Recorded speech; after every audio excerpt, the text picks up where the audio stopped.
Y bueno, hace unos días fue un día especial para el mundo del jazz porque se celebra un año más del Día Internacional del Jazz, y qué mejor que hablar del tema y conocer más con un gustoso, un aficionado del jazz, Antonio Octavio Echávarri.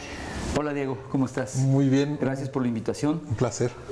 Pues ya es el sexto año, me parece, que por medio de la ONU se instituyó el Día Internacional del Jazz con Herbie Hancock, el tecladista, como uno de los más fuertes promotores para que se le diera este reconocimiento al género musical que tanto nos gusta, y que en México además cada año tiene doble connotación, Día del Niño y Día Internacional del Jazz. A mí me parece que se ha desaprovechado esta simbiosis que se ha dado, esta unión de festejos, porque yo creo que las autoridades tendrían que aprovechar que se festeja a los niños y festejarlos con jazz, pues sería increíble, ¿no?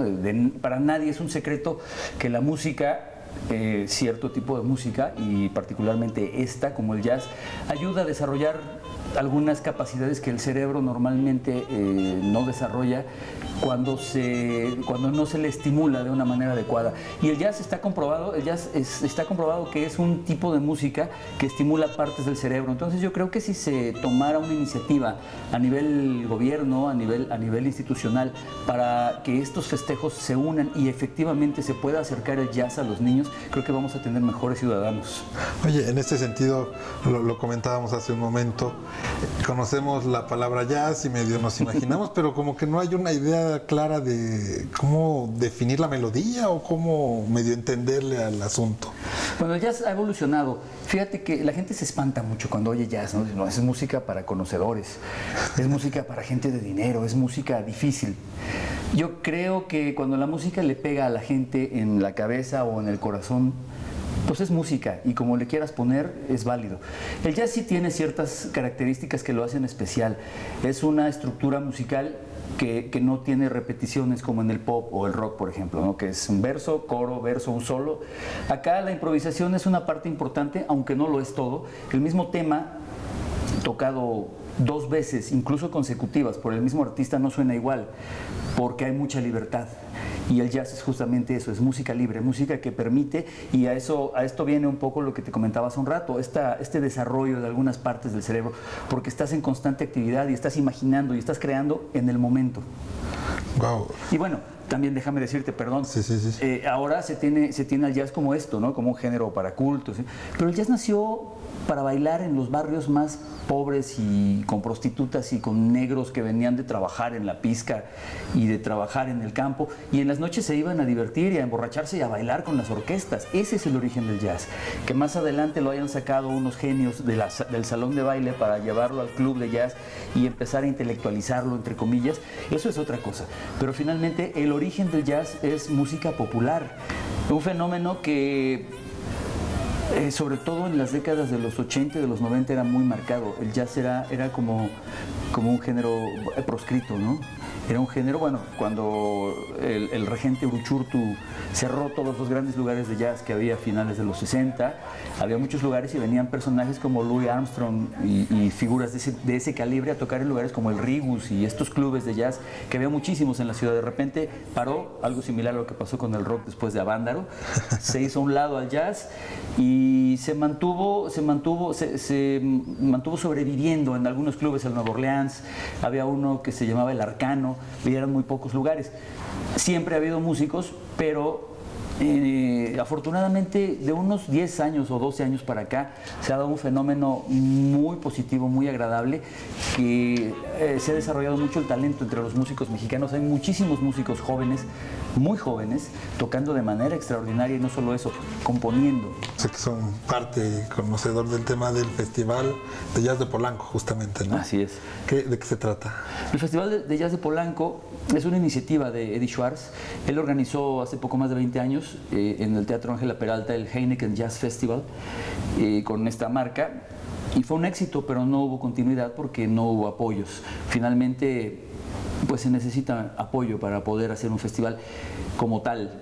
Hay muchos festivales en los que llega un grupo, se sube al escenario, se baja, sube otro y se baja, y lo hacen durante 2 o 3 días, y a eso le llaman un festival. El Festival de Jazz de Polanco acaba de celebrar su 6ª edición en un ambiente de fiesta, de festival realmente.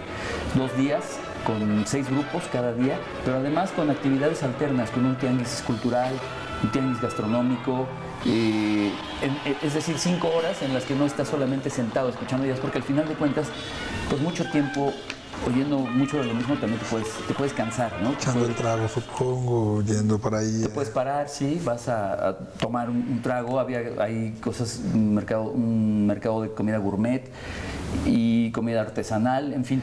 Ahora, hay una cosa muy curiosa. Lugares como clubes de jazz en México que se dediquen exclusivamente al jazz son pocos.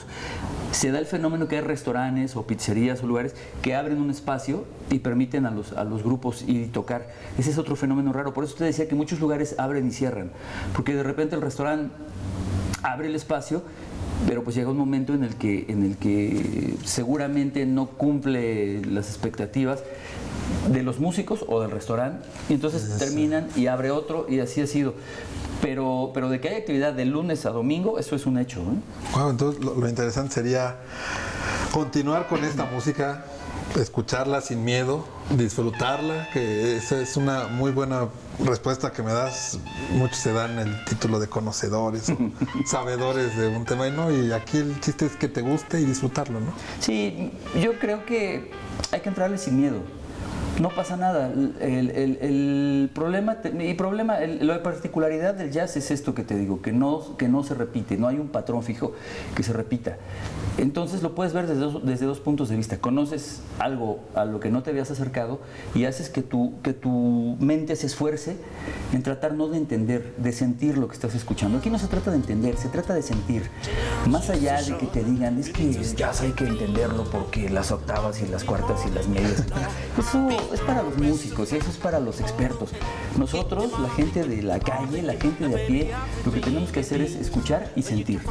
Y si esa música te dice algo, pues es buena para ti. Disfrutarla simplemente. Nada más. Sí, es que me viene a la mente pues Nueva York, Chicago, así como que ciudades cosmopolitas. Exactamente, entonces lo voy a escuchar de ahora en adelante, te lo prometo, con otro sentido. Y analizarlo y disfrutarlo, ¿no? Ahora, hay muchos tipos de jazz.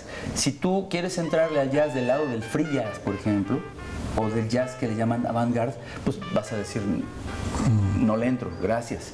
Porque son subgéneros dentro del jazz que sí, por ejemplo, el free jazz no tiene una estructura. Son los músicos improvisando en el momento y cada quien aparentemente está tocando por su lado.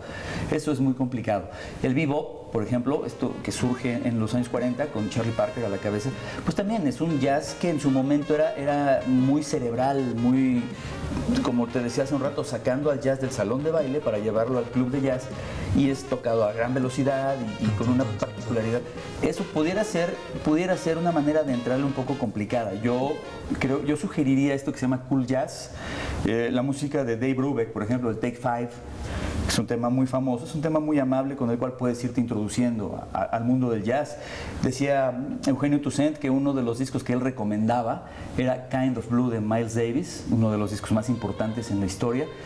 Y bueno, pues también está esto que mucha gente menosprecia, sobre todo muchos músicos y muchos críticos en México menosprecian a un subgénero que le llaman smooth jazz, jazz suave, que yo prefiero llamarle jazz fusión.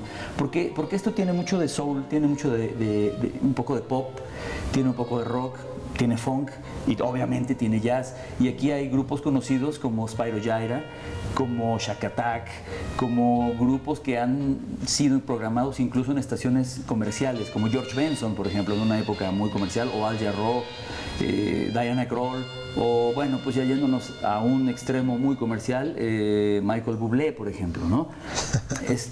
Pero al final, o Kenny G. Pero al final yo creo que es mejor que existan Michael Bublé y Kenny G, porque ese tipo de música, por más que sea pop y que sea muy comercial, que el hecho de que un disco de jazz venda no quiere decir que sea malo, pero bueno, yo creo que es mejor que haya Michael Bublé y Kenny G's a que haya, no voy a decir nombres, pero otros tipos de cantantes de música pues plástica, ¿no? Al final estos hacen un esfuerzo y si de los 10 millones de personas que compran un disco de ellos, el 1% se acerca al jazz verdadero, pues eso ya es una ganancia, ¿no? Tú eres también programador, ¿no? Estuviste programando en Horizonte. Yo estuve trabajando cerca de 3 años en Horizonte. Yo estaba en el horario en vivo de las 3:30 a las 6 de la tarde. Ahora estoy en un programa por internet los miércoles de 3 a 5 de la tarde. En una ¿Qué estación. página es para...? Es www.radioalternativo.com.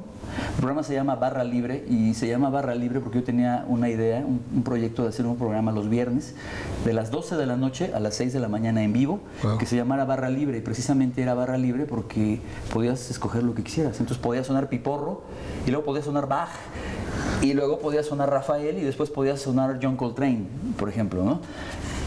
Nunca lo pude concretar y bueno, ahora tengo este espacio acá y pues estoy haciendo el Barra Libre en 2 horas. Octavio, te agradezco mucho que nos hayas acompañado. Diego, muchísimas gracias. Espero no haber hablado de más, pero es que estas cosas me apasionan y bueno, gracias a tu público.